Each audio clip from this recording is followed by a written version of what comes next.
RFI, Radio France Internationale, il est 6h30 ici à Paris, 4h30 en temps universel. Xavier Besson. Bonjour à tous. L'actualité africaine ce matin, un 5e mandat consécutif qui débute officiellement. Aujourd'hui, c'est au Tchad. Cérémonie d'investiture tout à l'heure pour le président Idriss Déby. Au milieu de la contestation des opposants, ils appellent à une journée ville morte ce lundi, alors qu'hier, un jeune participant à la manifestation interdite de l'opposition a été tué.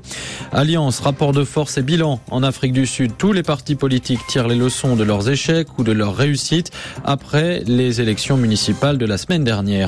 Dans ce journal également, les mobilisations contre le pouvoir en Éthiopie et au Zimbabwe, les conséquences de la saison des pluies au Soudan et un nouveau scandale qui touche l'athlétisme kényan. Et puis dans une dizaine de minutes, le journal des JO, les Jeux Olympiques à Rio au Brésil, avec notamment une première médaille en argent pour l'Afrique du Sud.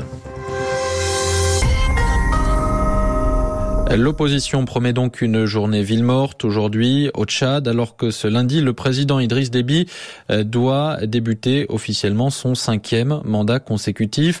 Journée ville morte, c'est le 3e jour consécutif d'action des opposants après un meeting interdit et dispersé samedi et une manifestation, elle aussi interdite et dispersée. C'était hier. L'un des participants a été tué à N'Djamena. Des opposants qui contestent la réélection au mois d'avril du président Déby.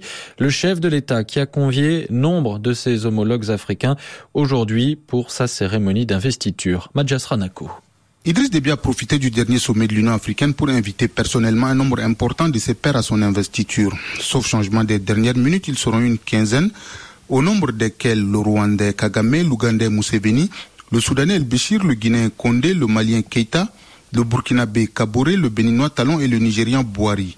Macky Sall envoie son Premier ministre et Alassane Ouattara son ministre des Affaires étrangères. La France sera représentée par Jean-Yves Le Drian, ministre de la Défense, et les États-Unis par David Boris Wadden, secrétaire d'État adjoint aux affaires africaines par intérim. La directrice générale de l'UNESCO, Irina Bokova, fera aussi les déplacements de N'Djamena. Mais au-delà du grand hôtel flambant neuf où aura lieu la cérémonie, N'Djamena passera cette journée du 8 août dans une situation quasi-insurrectionnelle. Les impératifs sécuritaires, mais surtout la forte contestation lancée depuis quelques jours par l'opposition qui refuse de reconnaître la réélection d'Idriss Déby ont tendu l'atmosphère. L'opposition appelle à des villes mortes ce lundi partout dans le pays. Le pouvoir répond en mobilisant des ballets pour danser au coin des rues. Madjas Ranako, N'Djamena, RFI. L'heure est maintenant aux négociations en Afrique du Sud. Après les élections municipales de mercredi dernier, négociations dans les villes où personne n'a obtenu la majorité absolue. C'est notamment le cas à Pretoria, la capitale, où le parti d'opposition DIE, l'Alliance démocratique, est arrivé en tête, devançant l'ANC, le parti présidentiel, mais pas suffisamment pour gouverner seul. Globalement, ces élections municipales ont été marquées par un net recul de l'ANC, qui a perdu des villes stratégiques et enregistré au niveau national son plus mauvais score depuis son accession au pouvoir il y a un peu plus de 20 ans. Et si l'opposition se félicite de la leçon d'humilité infligée au parti au pouvoir, la formation du président Jacob Zuma, elle, tente de se remettre en ordre de bataille. À Johannesburg, Lisa Fabien. Le Congrès national africain a vécu son soir de débâcle à l'annonce des résultats officiels des municipales. Les célébrations prévues par le parti ont dû être annulées en catastrophe samedi soir. Au même moment, dans les locaux de la commission électorale, l'allocution de Jacob Zuma se transformait en séance d'humiliation publique. Le parti majoritaire doit maintenant tendre la main à ses anciens ennemis pour espérer gagner la mise dans les municipalités, toujours en mal de majorité absolue.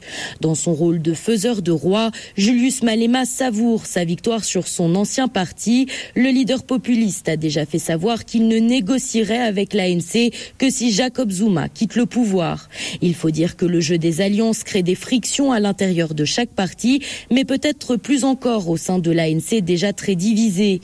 Il semble par exemple que les leaders du parti majoritaire dans la province du Gauteng aient décidé de faire cavalier seul en contactant directement Julius Malema pour tenter de sauver Johannesburg et Pretoria. Ces responsables locaux de l'ANC comptent parmi les critiques du leadership national du parti et ils n'entendent plus aujourd'hui protéger le président avant leurs propres intérêts politiques. Lisa Fabian, Johannesburg, RFI. Les deux principales ethnies du pays contre le gouvernement. Nous sommes en Éthiopie où la communauté Oromo et la communauté Amhara, qui représentent près des 2/3 de la population, sont mobilisées respectivement depuis plusieurs mois et depuis plusieurs semaines. René Lefort est journaliste et chercheur, spécialiste de la Corne de l'Afrique.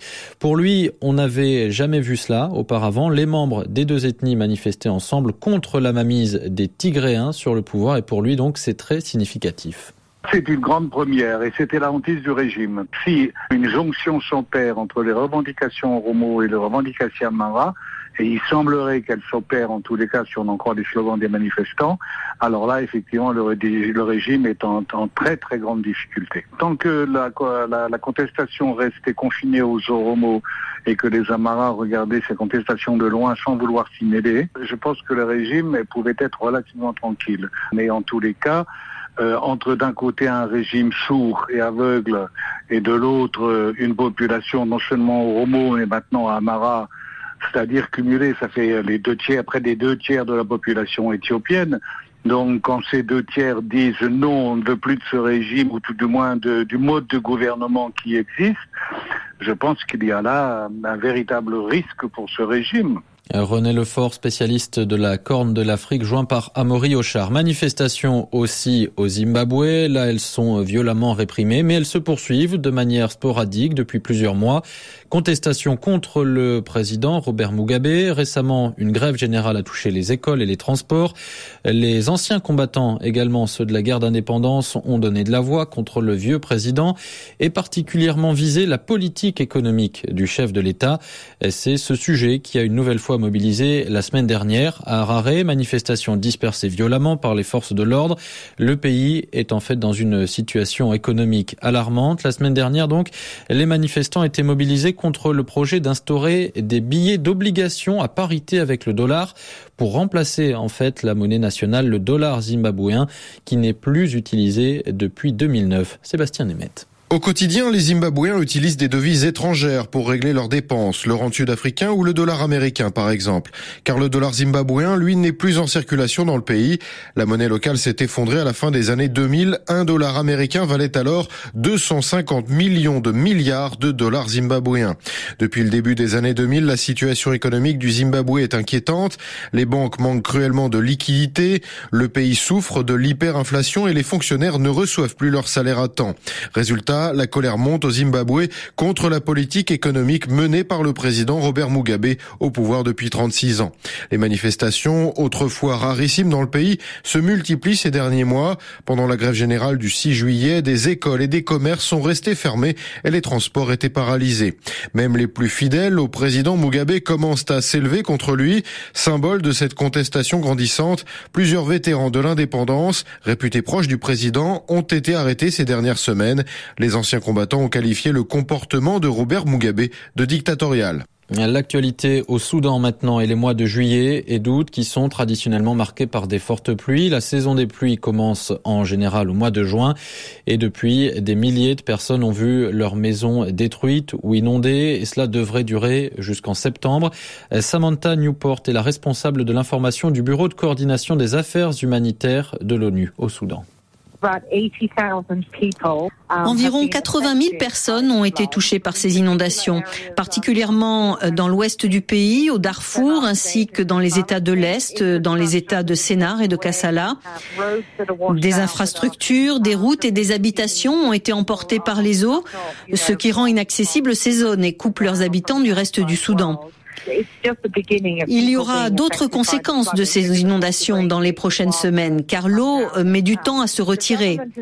Le gouvernement a déclaré qu'au moins 16 personnes étaient décédées à cause de ces inondations et il est à la tête des opérations d'assistance aux populations affectées. Aujourd'hui, nous travaillons à faire le point sur l'aide à fournir et dans le même temps, nous proposons une assistance à ceux qui ont des besoins urgents. Nous travaillons main dans la main avec le gouvernement sur ces questions. Samantha Newport, la responsable de l'information du Bureau de coordination des affaires humanitaires de l'ONU au Soudan. Dans une minute, le journal des Jeux Olympiques avec les résultats de la journée qui vient de s'achever à Rio au Brésil. Mais avant cela, on s'intéresse à ce nouveau scandale autour de l'athlétisme kényan. C'est le résultat d'une nouvelle enquête publiée par le journal anglais le Sunday Times et la chaîne de télévision allemande ARD. Ils accusent Michael Rotich, c'est le manager de l'équipe olympique kenyane à Rio. Ils l'accusent d'avoir réclamé un pot de vin contre des informations sur des tests antidopage. Il a en fait été piégé, Michael Rotich, par les journalistes qui se sont fait passer pour des agents d'athlètes et qui ont sollicité un rendez-vous avec lui. Le contenu de la vidéo qu'ils ont prise au début de l'année n'a été révélé que ce week-end. Laure Broulard. La rencontre a été entièrement filmée par caméra cachée. On y voit Michael Rotich proposer à ceux qu'il croit être des agents d'athlètes anglais de les informer 12 heures à l'avance d'éventuels tests antidopage. Et ce, pour environ 12 000 €. Je sais comment il procède, dit-il. Je sais quand les tests sont faits. La vidéo prouve aussi les liens entre le manager de l'équipe olympique kenyane et Joseph Mwangi, un fournisseur de drogue arrêté il y a quelques mois suite à une première enquête du Sunday Times et de l'ARD. Réaction du gouvernement kényan qui a réaffirmé dans un long communiqué son engagement contre le dopage. Il dénonce une volonté de nuire en publiant l'enquête alors que le pays vient tout juste d'être autorisé à participer aux Jeux Olympiques.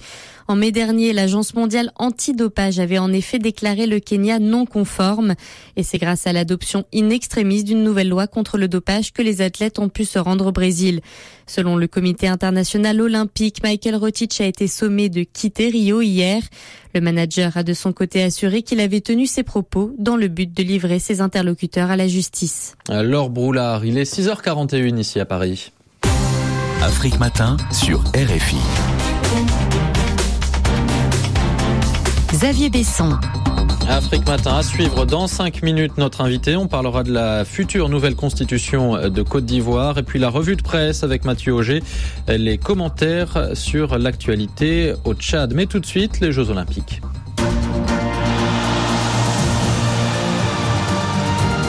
Le journal des Jeux. Les JO et la journée qui vient de s'achever qui a été marquée par la première médaille pour un pays africain. Le journal des Jeux, Eric Mamrut. Une première médaille pour le continent, elle est en argent et vient du bassin de Rio. C'est Cameron Vanderburg qui l'a décrochée en terminant deuxième du 100 mètres brasse derrière l'intouchable britannique Adam Peaty, vainqueur record du monde à la clé. C'est pour le nageur sud-africain la deuxième médaille olympique de sa carrière après le titre remporté à Londres il y a 4 ans sur la même distance. Dans le tournoi de football, le Nigeria a assuré sa place en quart de finale du tournoi masculin en enregistrant sa deuxième victoire. Après avoir battu le Japon, la Dream Team 6 a pris le meilleur sur la Suède, 1-0 à Manaus, un but de Sadiq Oumar. L'Algérie en revanche est éliminée avant même son 3e match de poule. Comme face au Honduras, les jeunes Fennecs ont bien joué mais ont perdu, cette fois face à l'Argentine à Rio. Score final 2-1 à l'issue d'un match enlevé et spectaculaire. Malgré l'élimination, le buteur algérien du jour était fier de la prestation de son équipe. Sofiane Bendebka. Je tiens à féliciter mes coéquipiers parce que malgré l'élimination, après 2 matchs, on a pu montrer notre vrai football. On a dominé les 2 matchs d'Honduras et ce match, mais malheureusement on a perdu les 2 matchs. C'est ça le football. Dominer, ça ne veut pas dire gagner. Espérons qu'on laissera, Inch'Allah, une belle image du football algérien ici à Rio. On avait un manque d'expérience par rapport à l'équipe argentine, mais on a montré un beau foot, mais on n'a pas su gagner des points. Quant à la 3e équipe du continent en lice, l'Afrique du Sud, elle s'est inclinée face au Danemark à Brasilia 1-0. Les Sud-Africains qui devront battre l'Irak mercredi pour espérer se qualifier. Les Irakiens, auteurs d'un nul 0-0 hier face au Brésil de Neymar. Comme prévu, les basketteuses sénégalaises ont été mangées par l'ogre américain lors de leur entrée en lice dans le tournoi. 65 points d'écart pour une déroute 121-56 face aux quintuples championnes olympiques en titre. Au micro d'Olivier Pron, l'arrière Oumoul Thiam était néanmoins ravi de s'être frotté aux toutes meilleures. pour une première fois pour une participation et de jouer contre les États-Unis et d'avoir un premier match contre elles. C'est vraiment quelque chose de très bien et elles ont gagné le premier match. Elles sont championnes du monde et championnes olympiques pour une raison. Donc on était là pour apprendre et c'est vrai qu'on a perdu de beaucoup, mais on a compété, on a donné tout ce qu'on a eu et c'était un plaisir de faire partie de ce match. C'était un rêve depuis que j'étais petite de faire les JO et là maintenant de venir et jouer contre les États-Unis, c'est quelque chose que je ne vais jamais oublier. Maintenant, place à la Chine. Ça, c'est le vrai match important. Ouais, on en a parlé. On croit que c'est un adversaire qui est à notre portée. Donc là, c'était un match bien aujourd'hui qu'on a joué, mais on va essayer de se concentrer pour la Chine et essayer d'avoir tout ce qu'on peut et puis pourquoi pas gagner contre elle. Sénégal-Chine pour le compte de la deuxième journée de la phase de poule, c'est aujourd'hui à Rio. Chez les hommes, début manqué également pour le Nigeria avec un revers face à l'Argentine 94-66. Prochain adversaire, la Lituanie demain. La défaite encourageante des handballeurs tunisiens face à la France. Les vice-champions d'Afrique en titre ont longtemps tenu tête au double champion olympique sortant. Score final 25-23. Ils tenteront de confirmer ce mardi face au Danemark. Au niveau des sports individuels, mention très bien hier pour la judokate mauricienne Christiane Legentil. Elle s'est hissée en quart de finale dans la catégorie des moins de 52 kilos avant de s'incliner en repêchage. Chez les hommes, toujours en judo, élimination d'entrée du Congolais de RDC Rodrigue Koukou en moins de 66 kilos. Idem pour le Sénégalais Jean-Pierre Bourris en canoë. Un petit tour et puis s'en va encore pour Victor Sintès au fleuret masculin. Enfin, le parcours du déjà légendaire pongiste Segun Toriola s'est arrêté au deuxième tour, battu par un Japonais. Le Nigérian, qui vivait à 41 ans ses 7e Jeux Olympiques, c'est le record pour un Africain. Eric Mamrut, notre envoyé spécial à Rio de Janeiro, c'était le journal des Jeux Olympiques. Le texte sera soumis à référendum au mois d'octobre. Le projet de nouvelle constitution de Côte d'Ivoire. Ce week-end, le président Alassane Ouattara a confirmé qu'il contiendrait au moins 2 créations. Un poste de vice-président, élu en même temps que le président, et une deuxième chambre, un Sénat pour la Côte d'Ivoire. L'opposition ivoirienne, elle demande le retrait pur et simple du projet, critiquant les mesures annoncées. Notre invité ce matin est le constitutionnaliste et ancien ministre de la Sécurité intérieure, Martin Bléou. Il pense qu'au-delà du contenu du texte qui n'est pas encore finalisé, la méthode engagée par le chef de l'État ivoirien n'est pas la bonne. Le nouveau texte n'émanera pas de la société, du peuple ivoirien, mais d'un comité d'experts plutôt. Martin Bléou, l'invité ce matin de Jean-Jacques Louarn. Martin Bléou, bonjour. Bonjour monsieur. Création d'un poste de vice-président, création d'un Sénat, voilà un projet de nouvelle constitution qui fait couler beaucoup d'encre et bondir 23 partis d'opposition, dont le FPI. J'ai pu constater que le collectif des 23 formations politiques que vous venez, n'est-ce pas, de citer, eh bien, s'oppose à la fois à la forme, c'est-à-dire à la procédure, et au fond. Au fond, en ce qui concerne quelques éléments qui ont pu être communiqués au public. La méthode Ouattara, c'est un projet piloté par un groupe d'experts. Le comité d'experts va travailler sur quelle base? Est-ce que le comité d'experts va se substituer au peuple, aux entités, n'est-ce pas, constituant le corps social, pour penser, n'est-ce pas, bien entendu, à leur place, établir une constitution à leur place, n'est-ce pas, sans que le peuple ou ses représentants aient au préalable dit ce qui est bon? Le comité d'experts va faire quoi? Le comité d'experts va retenir quel régime politique? Sera-ce la confirmation du régime présidentiel? Irions-nous vers un régime parlementaire, vers un régime mixte à la française?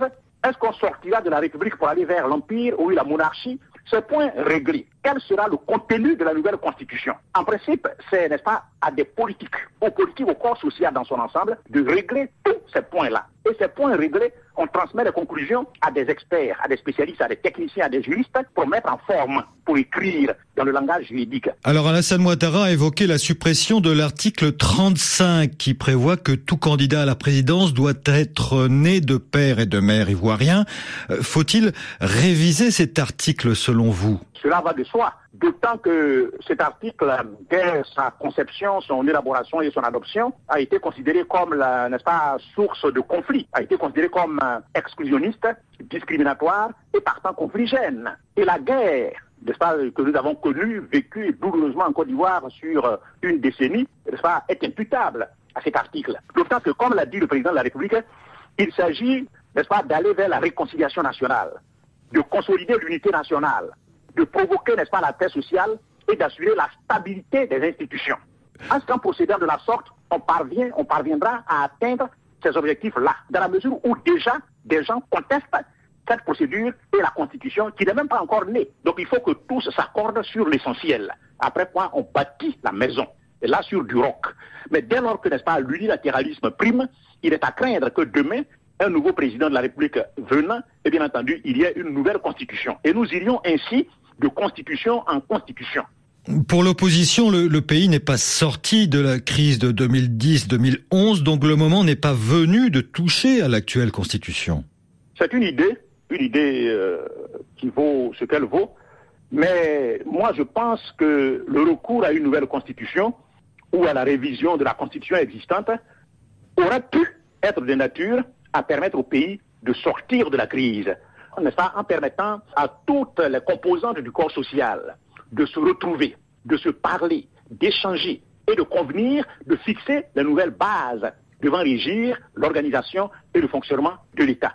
C'eût été l'occasion de libérer les prisonniers politiques, d'amener, n'est-ce pas, bien entendu, les exilés à rentrer, à tous les Ivoiriens de se retrouver, d'échanger, de partager, de refonder l'État du Côte d'Ivoire sur de nouvelles bases et de parvenir ainsi à la réconciliation. Ce que vous critiquez, Monsieur Martin Bléous, c'est la méthode Ouattara. La méthode, à mes yeux et aux yeux de bien des personnes, ne paraît pas convenir aux objectifs poursuivis.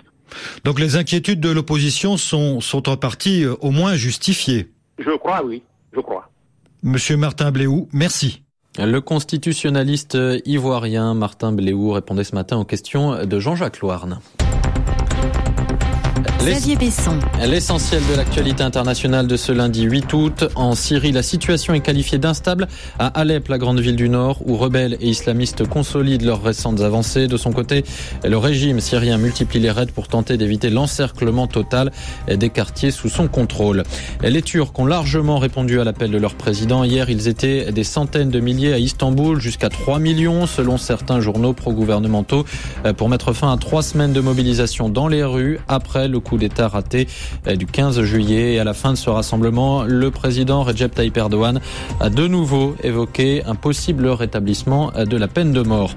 Les Thaïlandais ont adopté une nouvelle constitution qui donne beaucoup de poids politique aux militaires au pouvoir en vue des élections législatives que les militaires disent vouloir organiser l'an prochain. Mathieu Auger, bonjour. Bonjour Xavier, bonjour à tous. La revue de presse des journaux africains à la une ce matin, l'investiture d'Idriss Déby au Tchad. Jour de liesse et de ripaille pour les uns, journée de deuil pour les autres, deuil d'une démocratie dont on a chanté depuis la requiem, avec l'exercice solitaire du pouvoir dans lequel s'est engagé Idriss Déby. Voilà maintenant 26 ans, note l'éditorialiste de l'Observateur au Burkina. L'Observateur qui revient sur cette nouvelle journée de mobilisation de l'opposition samedi dernier, qui s'est encore terminée en affrontement.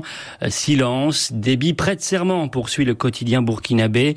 Idriss Déby ne veut pas entendre de bruit, pas même le paix d'un babouin. Comment oserait-on troubler le sommeil du petit berger qui mène son peuple à la baguette comme jadis son troupeau dans son village natal, s'interroge le journal. Eh bien, le pays, toujours au Burkina, se pose aussi la question. On ne peut pas faire le reproche à l'opposition de n'avoir rien entrepris, note le quotidien qui au contraire salue l'ensemble, je cite, de l'œuvre de l'opposition, car poursuit le pays, il est suicidaire d'afficher son appartenance à l'opposition dans un pays comme le Tchad où toutes les institutions sont à la botte du prince régnant. Suicidaire et vain, selon l'Observateur, toujours au Burkina.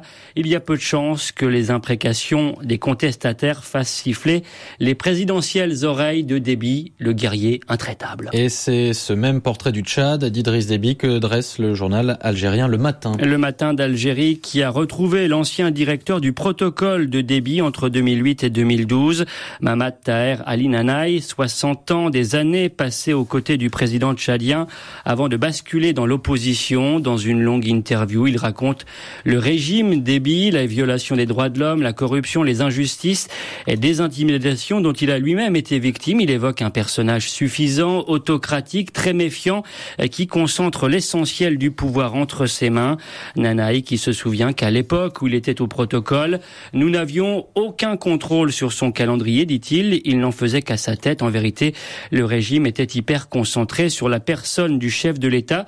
Et c'est lui et seul qui compte.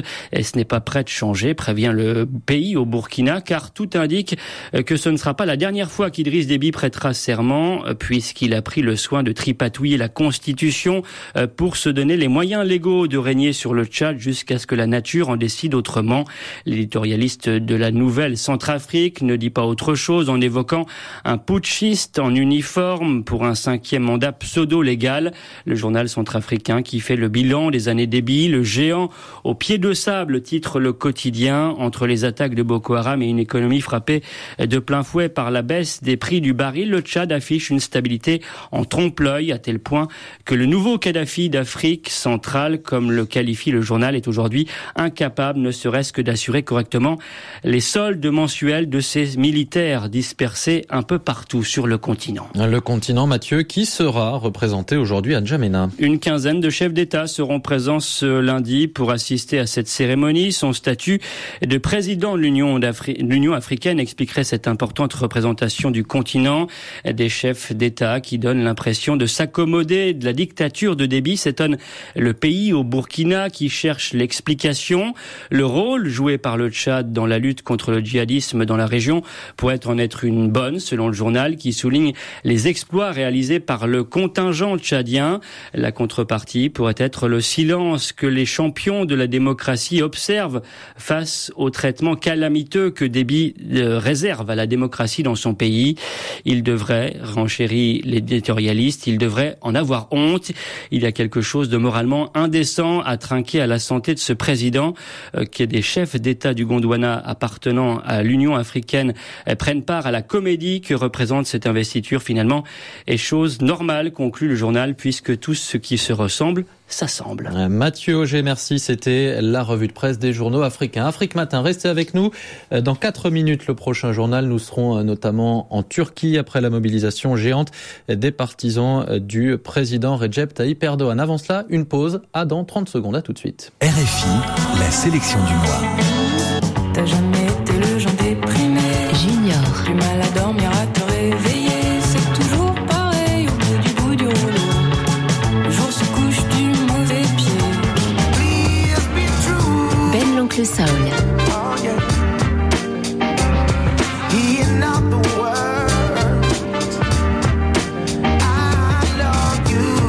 RFI.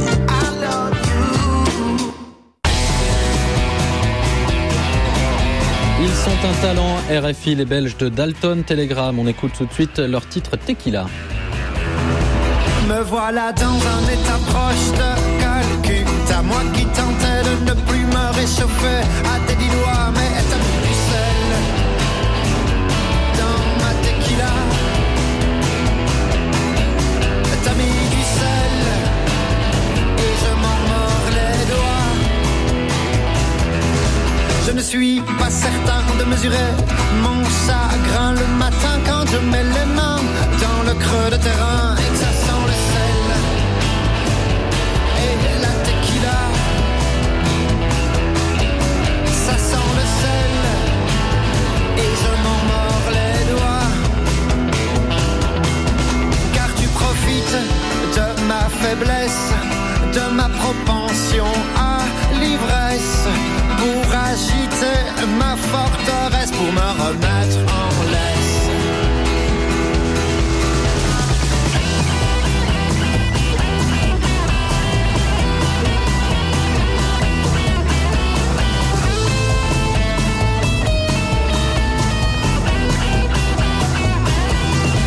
Je ne suis pas sûr d'avoir le bon karma quand j'ouvre les yeux dans tes draps qui sentent un autre que moi. Mais t'as mis du sel dans ma tequila. Oui, t'as mis du sel et je m'en mords les doigts.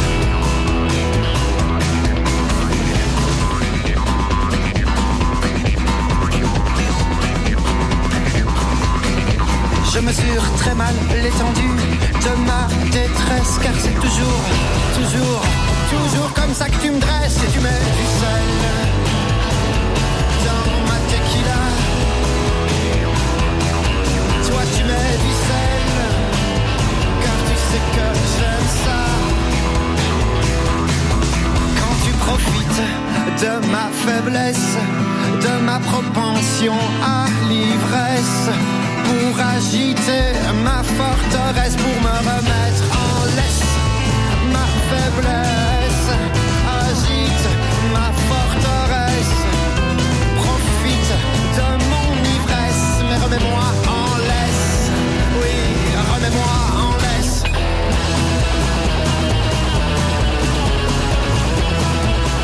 Tequila, c'était les Belges de Dalton, Telegram sur RFI. Passez une bonne journée, une bonne matinée sur la Radio Mondiale.